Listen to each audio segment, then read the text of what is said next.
Hi, my name is John Bennett, and I'm CEO and co-founder of Zenway Inc. We have an adaptive teaching platform that's going to change the way that people learn, and more importantly, it's going to equalize access to higher education. So, first off, the problem starts with K-12 education. As you can see in this graph, minority students and poor students who are below the poverty line are inequitably squeezed out of getting ready for high school and getting ready for college education. Conversely, affluent students and white students on the left end of the graph are able to prepare for college and in terms of college readiness courses, and they meet minimum SAT and ACT requirements for the elite schools, both public and private. There are a ton of people working on this problem. President Obama and the Race to the Top initiative from the United States government, all the way down to Teach for America, of which I was a part of, and the Bill and Melinda Gates Foundation. All of them are attacking the human resource problem with billions of dollars. We think that we have a novel way of attacking this problem that will reach millions of students, not focusing on K-12 education. Here's where we are targeting: test preparation. The vast majority of low-income students are not able to access test prep, and as you can see, there are 62 million students who take high-stakes tests each year. That's in the K-12 state standards. That's what the Common Core is working on. We're going to examine the lens of test preparation services within the LSAT and the SAT, which is our first two target markets. However, our technology and our curriculum models can apply to this entire 62 million. So, here's the problem with SAT. It is incredibly correlated with family income and the student's education quality from beginning with K-12. So, as you can see in the graph, a student whose family is below the poverty line is going to score about 150 points lower on each substandard of the SAT: critical reading, mathematics, and writing. Collectively, that means a 450-point decrease in score on average for a low-income student versus a high-income student. While yes, some of this is due to K-12 education and test prep services, the vast majority of it is that the low-income students simply don't test prep at all. And so we hypothesize that if we can get test prep into these low-income schools, into the students who otherwise would not be able to test prep, we'll increase their score in the same way that affluent students increase their score by preparing. So in terms of the actual financial models of getting schools into more selective schools, which have better financial aid, just on financial aid alone, our score increase will basically equivalent to a Pell Grant from the federal government. It's about $4,600 in overall financial aid for a 100-point increase on the SAT. And so the chances of getting into a more selective school increase exponentially with each score increase on the SAT, as does the financial aid that allows the students to actually attend and not have a heavy debt burden once they graduate. So, what I'm going to cut to right now is about a 2-minute video explaining the problem in LSAT, and you'll see some of my students from the Bronx. Hi, I'm John Bennett, and I'm a third-year law student at Harvard. Before that, I did Teach for America in the Bronx. I was a special education 8th grade math teacher. If it has a negative with the variable, then you have to flip it. You're exactly right. In my students' lives, lawyers were people who had power to make things happen. These were kids who had already seen the power that the legal profession can have in a society. And I would ask my students what they wanted to be after they graduated from college. They would say, I want to be a lawyer. Look at you. That's perfect. Very good. And here's why I need your help today. My students from the Bronx all fit within the bottom half of the SES distribution. Students like mine only make up collectively 10% of the students who go to elite law schools, which means that what is left is 90% for this top half.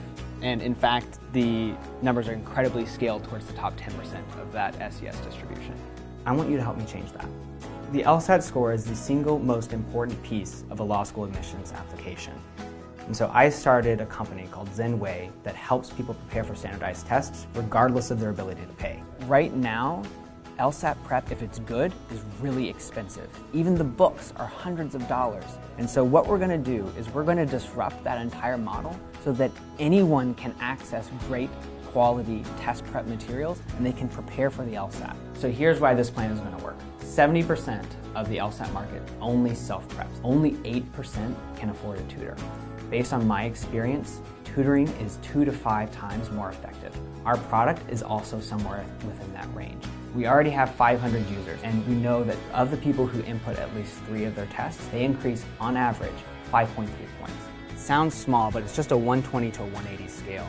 Going from a 160 to a 165, right here along the curve, this is the sweet spot, which will increase their chance of getting in at one of these elite law schools from almost 0% to almost 90%. Also, and this is key, the chance of a full scholarship goes from 0% to 27%. Okay, and so now you hopefully have a better understanding of how that problem works within the LSAT as well.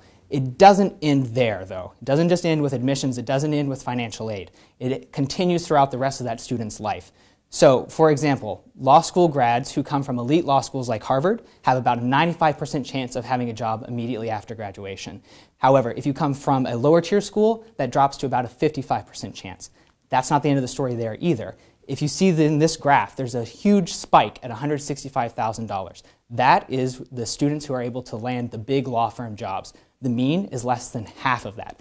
Again, this isn't the end of the story. If you look at who are U.S. senators, you look at who is on the Supreme Court, and you look at President Obama, the vast majority of people who were lawyers went to elite law schools. And so we're talking about a long-term societal impact that is distorted by this inequitable access to higher education.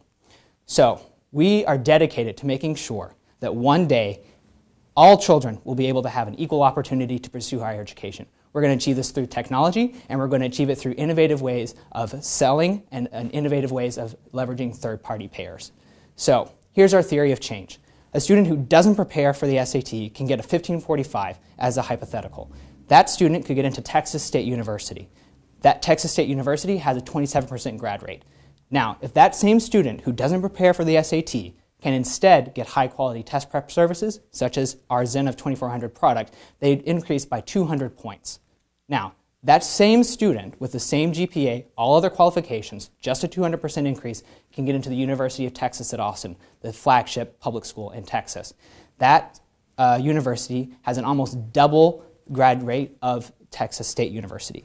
Not only that, they offer incredibly robust financial aid and student services packages, and their grad rate placement in terms of job placement is incredibly high as well. So we achieve this theory of change through adaptive teaching, which is basically personalizing learning based on what the student needs, and the learning objectives of that standards-based environment. So we've assembled a team that's going to be able to build out this tech and curriculum. You already met me. As I mentioned in the video, I did Teach for America. What I didn't say in the video was I was a data specialist, which means that I worked with a department on rolling out $80 million data reporting system. I also got $175,000 in grants to scale up my adaptive teaching methods and to teach after-school test prep. Dan Robinson, my CTO, has been coding for 10 years. He's an amazing coder, works mainly in Python, Django, and iOS, and he built the app, which I'm getting ready to show you, and our existing website. Otto Magdans is our COO, and he's at HBS. He launched a dorm services company that went national. He's sold that off, and he's been working with test preparation, scaling from Cambridge to New York City. He left that company to work with us because he liked our technology and thinks we have the chance to maybe change the way that the world learns. Marcus Saleh is a Teach for America colleague of mine. He's worked at Deloitte, Princeton Review, Bain. He's sold into schools. He has extensive experience working within charter networks, so he's going to be heading up our VP of Sales. Dave Robinson is, surprise, Dan's twin brother. If you thought Dan was good, we have two of him. Dave is at Princeton. He's a statistician, and he's our data scientist. And so he's been helping me validate our learning algorithm, which you'll see some of his work in a little bit. Last, we have Roheen Deb, and he's at the Harvard Graduate School of Education. He has 5 years of experience working with Fortune 500 CEOs, university presidents, and managing relations between them. He works with our clients and managing relations with the colleges that we partner with. So now I want to show you some of the amazing tech that we've built. We have some video demos, and I'm going to actually live demo our grading app so you can see that. I have right here an official LSAT, which is a paper-based test. And so one of the problems that our users have is entering data and getting personalized content. So right now, I've loaded up our app. I have official Scantron here. And what I'm going to do is I'm going to grade it. Normally, this takes about 10 minutes if you hand grade it. And thankfully, even though I'm shaking, that graded in about 2 seconds. So this student got a 176. And so I can click through and get personalized explanations on what this student missed. And so you can, it's personalized to exactly what that student missed, why the answer, the choice they chose is incorrect, how they should have approached the problem, and also which answer was correct and why. In this next video, you'll see a 30-second spot describing how users currently use our service. Here's what can happen when you marry great technology with great educational content. We have solved the problem of how to scale the best teachers in the world to every student in the world. First, the student can enter their data either via paper to digital or online. We structure an individualized curriculum for them and then provide them with the best video and interactive content developed by the best teachers in the world. This immediately scales because our algorithm intelligently leads the students through that material. We pre-make it and then serve it up to them when they need it the most. Our first product, Zen of 180, has already proven that this method is going to change the way the world learns. All right, so adaptive teaching is the ultimate goal of what we're doing. We want to get our students into the zone of proximal development, which has been known since the 1950s as the most effective way to teach. Basically, you measure what the student competency level is and what the difficulty level is, and then you marry those two to get them only the content they need that will improve their score the most.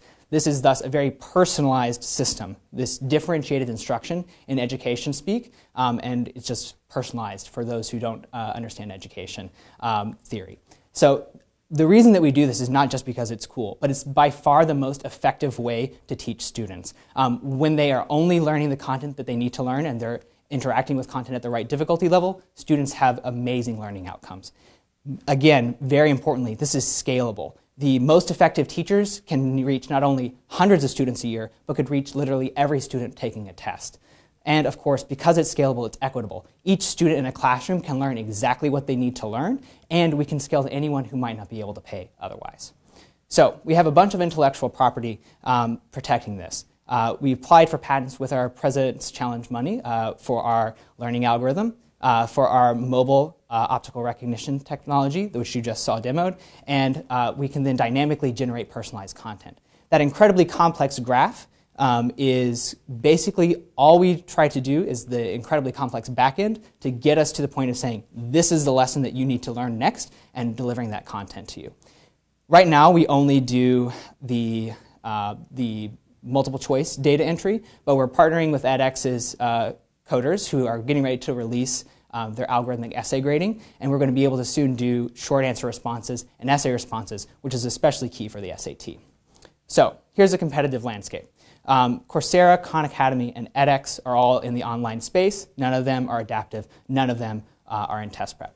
The Kaplan, Princeton Review, and Barron's are all in test prep. They're traditional. They don't have adaptive technology. Newton, Grocket, and BenchPrep are all tech-based companies that happen to work in test prep or have less test prep. No one is trying to do what we're doing. They're not marrying the curriculum with the adaptive platform. And in addition to the patents that we've put up around our IP, they'd also have to just build out the entire curriculum the way that we have if they wanted to enter this market. So our SAT target is we need to take 18%, currently take a high school class to prepare, and so that's who we're targeting. We're basically shipping technology that aids those teachers with their instruction. We provide all of the data analysis, the grouping, and the individualized homework and instruction that they need. There are 1,200 charter high schools currently in the United States. That number is growing, and about 160,000 charter school students, which also is growing. So this is our target for many reasons, including our Teach for America context. So in addition, we have an innovative scaling model to our IP. So we co-develop curriculum and are piloting with Build so that we don't have to spend all the money developing the curriculum on our own, and we also just don't take somebody else's wholesale. We're going to leverage corporate sponsorships. Lenovo is very interested in giving tablets to us so that we can then partner with the nonprofits for our pilot. And we're going to write government grants, which is something that is very key to our team's core strengths, and that's who we're going to hire as part of our sales force. All right, and additionally, we also have an innovative financing model, which is based on our social mission. We were able to raise over $7,000 in the course of a week on our Kickstarter page, and we're kind of replicating Khan Academy's and Revolution Prep's model of attracting financing and talent through our social model. I got 6 emails within the past 48 hours of very qualified coders and development specialists who want to work with us just because they heard about our Kickstarter. Our 2-year financials. over the long term, we know that SAT is going to be where we make the vast majority of our money, simply because it's recurring revenue, and we can renew the contracts with the school districts and the charter school networks. And the total addressable market there is $530 million and about 1.75 million students. The LSAT is a much smaller market, although we started there for various reasons, including the difficulty of the algorithm applying to that and the societal benefit of having equitable access. We know that that's a small market, and we're going to quickly enter the SAT. So our risks and assumptions. Major risk is that digital natives won't like our product, and we'll have to convince them to do more digital content. The last one is that we have the Common Core is basically rolling into schools this year. And so we have 2 years of data based on our projections where we'll be able to actually apply our algorithm to K-12 education. And that's how we've staged out that. If we miss either of these waves and somebody else enters before us, we won't have first mover advantage. We also assume that the incumbents won't be able to pivot to enter our space because of the margins of their existing services. And so the high cost, high margin services of tutoring and teaching just are not going to be able to compete with our lower margin services. Last, we have a deep reliance on third-party payers, such as the federal government and corporate sponsors. If we can't actually leverage those relationships, then we're going to have difficulty with our financial models. Again, we need to recruit talent and financing to fit within our existing model, and if we don't do that, we're not going to be able to scale quickly enough to reach the digital natives and the Common Core waves. So our 5-year goals are to hit the Common Core by 2015 once there's enough data out there for our algorithm to start predicting what students should learn. And so our ultimate goal is by 2017 to be affecting more than 1 million students. And our true metric is we want to have a plus 15% grad rate in any high school in which we operate. We think that's a very ambitious goal, but we think that's something that we can achieve once we start partnering with our curriculum specialist. That total addressable market is, again, 62 million students. In terms of the ACT, we want to be able to have plus 5 on that. We plan on entering in 2015 as well. That about 2 million students take the ACT a year. And last, in terms of the GRE, that is by far the biggest graduate school test. That's about 650,000 students, and we want to have a very robust score improvement there as well.